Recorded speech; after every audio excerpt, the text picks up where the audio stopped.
Bom dia, pessoal. No vídeo de hoje nós iremos fazer uma reflexão de um texto, né, do Evangelho segundo o Espiritismo, que fala sobre as causas atuais das aflições e fazer uma contextualização dentro do entendimento mais moderno, mais dialógico, refletindo em torno desse item. Vamos para o estudo agora. Se você gostar desse tipo de vídeo, deixe sua curtida, sua inscrição, que é muito importante para fortalecer o canal. Vamos para o estudo.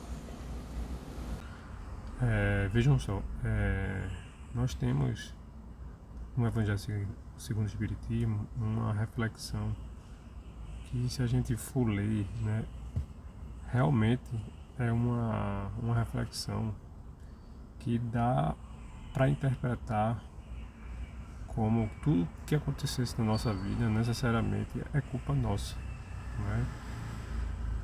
E o que a gente não consegue, né, remontar à presente encarnação, provavelmente é numa encarnação passada, anterior. É isso que ele vai dizer. No entanto, no próprio texto, que na minha opinião deve ser sim atualizado, deve ser visto com um novo olhar, principalmente o olhar social, a gente já consegue perceber, né, nesse texto uma reflexão que a gente poderia entender que não necessariamente é o que o movimento espírita hegemônico interpreta como sendo tudo que acontece na nossa vida necessariamente é culpa nossa.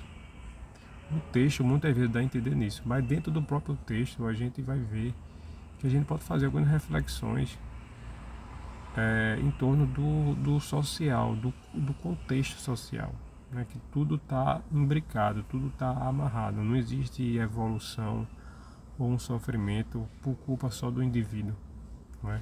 Então vamos ao texto, o que ele diz, né?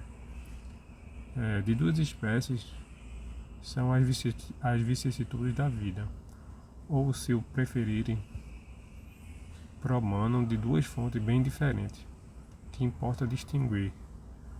Uma tem sua causa na vida presente, outra fora dessa vida.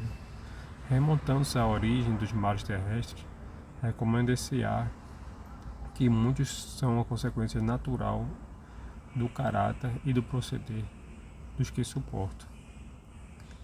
Quantos homens caem por sua própria culpa? Quantos são vítimas de sua imprevidência, de seu orgulho e de sua ambição? Quantos se arruinam por falta de ordem, de perseverança, pelo mau proceder, ou por não terem sabido limitar seus desejos? Quantas uniões desgraçadas, porque resultaram de um cálculo de interesse ou de uma vaidade, e nas quais o coração não tomou parte alguma? Quantas dissensões e funestas disputas se teriam evitado com um pouco de moderação e menos suscetibilidade? Quantas doenças e enfermidades decorrem da intemperância e dos excessos de todo gênero? Quantos pais são infelizes com seus filhos, porque não lhes combate desde o princípio as más tendências? Então eu vou até destacar isso aqui para fazer uma reflexão mais na frente. Então vamos aqui, né? Por fraqueza ou indiferença deixam que neles se desenvolvam o germe do orgulho e do egoísmo e da tola vaidade que produzem as securas do coração. Depois, mais tarde, quando colhem o que semearam, admiram-se e se afligem na falta de deferência com que são tratados e da ingratidão deles, dos filhos para com os pais. Interrogue fiamente suas consequências, todos que são feridos no coração pelas vicissitudes e decepções da vida, remonte passo a passo a origem dos males que os torturem e verifiquem se, a mais das vezes, não poderão dizer: se eu houvesse feito ou deixado de fazer tal coisa, não estaria em semelhante condição.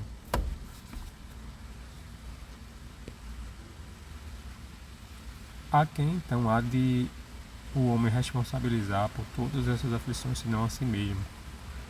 O homem, pois, em grande número de casos, é o causador do seu próprio infortúnio.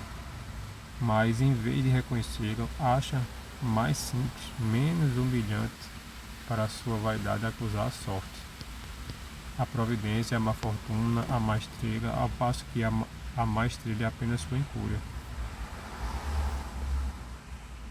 Os males dessa natureza fornecem indubitavelmente um notável contingente ao cômputo das vicissitudes da vida. O homem as evitará quando trabalhar por se melhorar moralmente, tanto quanto intelectualmente. Então, assim, os males dessa natureza, né, que é culpa exclusivamente do homem, indubitavelmente, sem sombra de dúvidas, corresponde a um notável contingente das vicissitudes da vida, ou seja, a responsabilidade do homem pelos seus próprios sofrimentos. Então ele vai dizer mais na frente que a lei humana atinge certas faltas, mas algumas faltas deixam de ser atingidas, mas vai ser cobrado mais na frente pela lei de Deus. Eu não vou ler todo o texto, mas assim, depois ele vai falar sobre as causas anteriores das aflições, né, do que não tem resposta nessa vida, com certeza numa vida passada.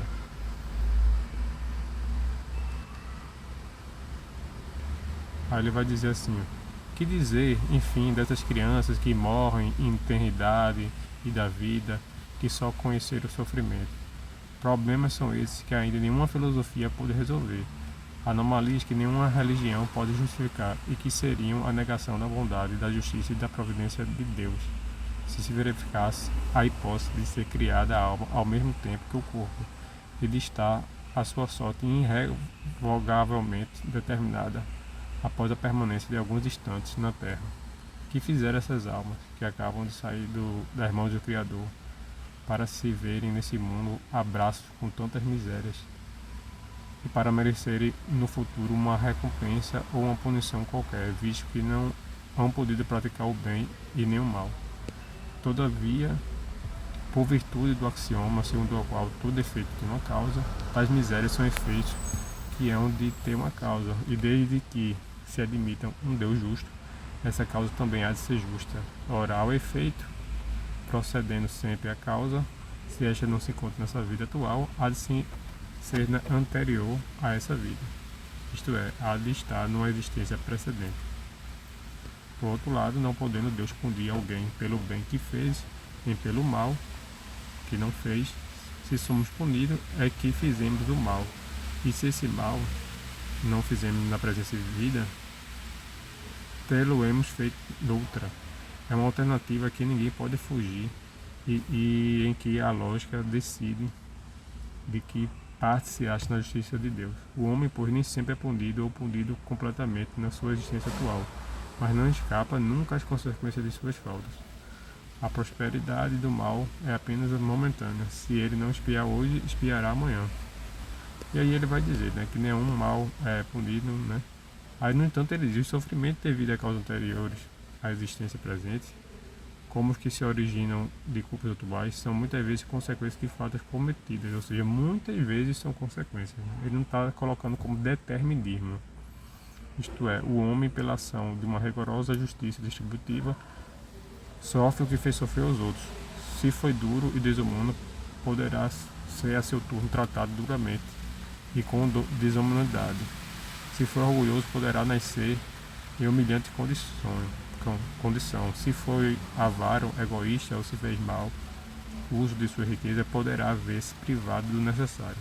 E se foi mau filho, poderá sofrer pelo procedimento de seus filhos, etc.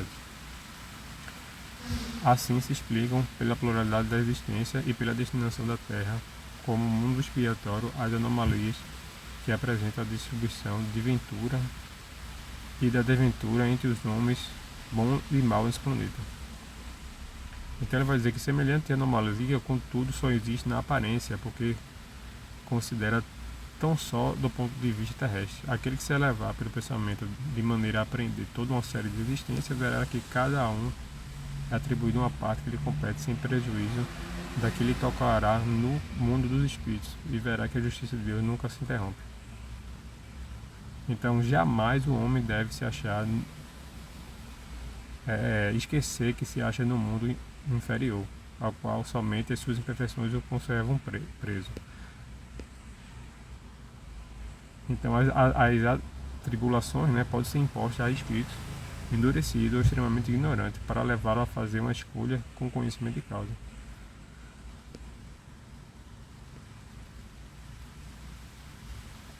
Então, assim, só pulando e a gente concluir o texto, né, e não ler tudo para não ficar um pouco cansativo, ele vai refletir: não há crer, no entanto, que todo sofrimento suportado nesse mundo denota a existência de uma determinada falta. Muitas vezes são simples provas buscadas pelo Espírito para concluir a sua depuração e ativar o seu progresso. Assim, a expiação serve sempre de prova, mas nem sempre a prova é uma expiação. E nessa frase eu vou interromper o vídeo e fazer algumas reflexões. Então veja, pessoal, claramente aí é um texto que, dependendo como for interpretado, dá a entender mesmo de que existe quase como um fatalismo, né? Tudo que a gente passa na nossa vida tem uma origem individualista. Mas, no entanto, a gente pode contextualizar esse texto numa visão um pouco mais crítica, até porque a gente aqui não está para fazer a codificação como Bíblia. Quando ele diz que tudo tem uma causa, é verdade. Mas, no entanto, quando ele fala assim, o homem é responsabilizado, né, pelas suas faltas, nada escapa, ok. Mas a gente pode ver esse homem no sentido plural, como sociedade, tá? Eu acho o erro maior do espiritismo não crítico é, de fato, pegar um texto desse e levar ao pé da letra e começar a individualizar todos os problemas humanos. Então veja que ele começa um texto dizendo que um pai, ele é responsável pela educação do filho, né, os pais. E se ele dá uma má educação, os filhos mais na frente vai se voltar contra eles e ele vai, né, sofrer as consequências pela má educação. Agora vamos olhar pelo lado da criança que foi mal educada. Ela foi influenciada diretamente, né, por uma educação de baixa qualidade, né, pela não preocupação dos pais na evolução do seu filho. Então, claramente aí, o texto, ele não diz claramente, mas mostra aí a influência de uma pessoa, né, na vida de outra. Então, já aí no texto, a gente já observa que não existe esse individualismo. Eu estou sofrendo pelo mal que eu fiz, beleza. Que o homem fez, ele utiliza a expressão o homem, mas a gente pode interpretar como sociedade. Então, muitas coisas que eu passo, não é eu estou passando porque eu fiz algo específico na vida passada. A humanidade interfere, né, nesse processo. Estamos todos imbricados, como eu falei. Então, por exemplo, ele fala de um caso de uma criança que nasce com problemas e morre em tenra idade. Não necessariamente todos os casos é porque é uma programação reencarnatória para isso aí. E a negligência da saúde pública, não é? E a falta de recursos adequados, né? Numa sociedade capitalista que nem todos têm o acesso adequado